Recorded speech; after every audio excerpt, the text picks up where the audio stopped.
അപ്പോൾ ഇന്ന് നമ്മുടെ ടീച്ചിങ് പ്രാക്ടീസ് സ്റ്റാർട്ട് ചെയ്തിരിക്കുകയാണേ. ആദ്യ ദിവസം തന്നെ താമസിക്കരുതല്ലോ എന്ന് വെച്ച് നേരത്തെ ഇറങ്ങിയതാണ്. അതുകൊണ്ട് 9 മണിയായപ്പോൾ തന്നെ സ്കൂളിൽ ചെന്നു. എല്ലാവരും എത്തിക്കഴിഞ്ഞപ്പോഴത്തേക്ക് ഞങ്ങൾ നടന്നങ്ങനെ സ്കൂളിലെത്തി. സ്ഥലപരിമിതികൾ കുറച്ചുള്ളതുകൊണ്ട് ഞങ്ങൾക്ക് സ്റ്റാഫ് റൂം ഒന്നും കിട്ടിയില്ല. പക്ഷേ അത്യാവശ്യം ഞങ്ങൾക്ക് ഇരിക്കാൻ നല്ലൊരു സ്ഥലം തന്നെ സ്കൂളുകാർ അറേഞ്ച് ചെയ്ത് തന്നു.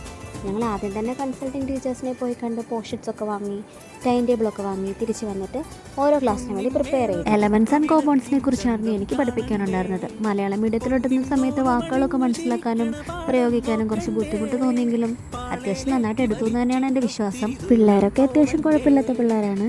എന്നാലും ആ കൂട്ടത്തിൽ ചില ഹൈപ്പർ ആക്റ്റീവ് ആളുകൾ കാണുമല്ലോ, അവരെ മെടുക്കാനാണ് ഭയങ്കര പാട്.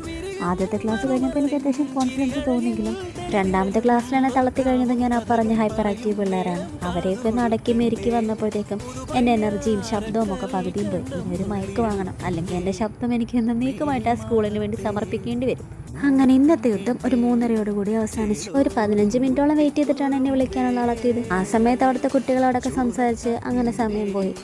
എനിക്ക് ഏറ്റവും കൂടുതൽ സന്തോഷമുള്ള ഒരു ഫാക്റ്റ് എന്ന് ചോദിച്ചാൽ ഇവർ ടീച്ചറെ എന്ന് വിളിക്കുന്നതാണ്. സ്കൂൾ ഇൻഡക്ഷന് പോയ സമയത്തൊക്കെ കുട്ടികളെ വിളിച്ചിട്ടുണ്ടെങ്കിലും ഇന്നത്തെ ഈ വിളിക്ക് എന്തോ ഒരു പ്രത്യേക രസമുണ്ടായിരുന്നു. ഒരുപാട് സന്തോഷം തോന്നി. അങ്ങനെ പിന്നെ വീട്ടിലെത്തിയപ്പോൾ ഏകദേശം 4 മണി കഴിഞ്ഞു. എന്നുമില്ലാത്തൊരു തലവേദനയായിരുന്നു ഇന്ന്. അങ്ങനെ വീട്ടിൽ വന്നിട്ട് ചായയൊക്കെ കുടിച്ച് നേരെ എൻ്റെ കട്ടിലെ വന്ന് കിടന്നു. അങ്ങനെ കിടന്നപ്പോഴത്തേക്കാണ് വിശപ്പിൻ്റെ വിളി വന്നത്. എന്നാൽ പിന്നെ കുഴിമന്തിയാകാം എന്ന് കുട്ടി പറഞ്ഞു. അങ്ങനെ പിന്നെ ഞങ്ങൾ രണ്ടുപേരും കൂടി കുഴിമന്തി ഓർഡർ ചെയ്തു. കുഴിമന്തിയൊക്കെ ഓർഡർ ചെയ്ത് കഴിച്ച് വയറൊക്കെ നിറഞ്ഞപ്പോൾ ഒന്ന് സെറ്റായിട്ടുണ്ട്.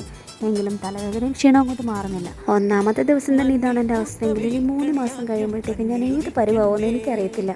എന്തായാലും ഇനി ഒന്ന് ഉറങ്ങണം. ഉറങ്ങി എണീച്ചിട്ട് വേണം നാളത്തേക്കുള്ള ക്ലാസ്സിന് പ്രിപ്പയർ ചെയ്യാൻ. നാളെ എനിക്ക് ഒരേ പറയുള്ളൂ. അതോർക്കുമ്പോൾ ഒരു സമാധാനമുണ്ട്.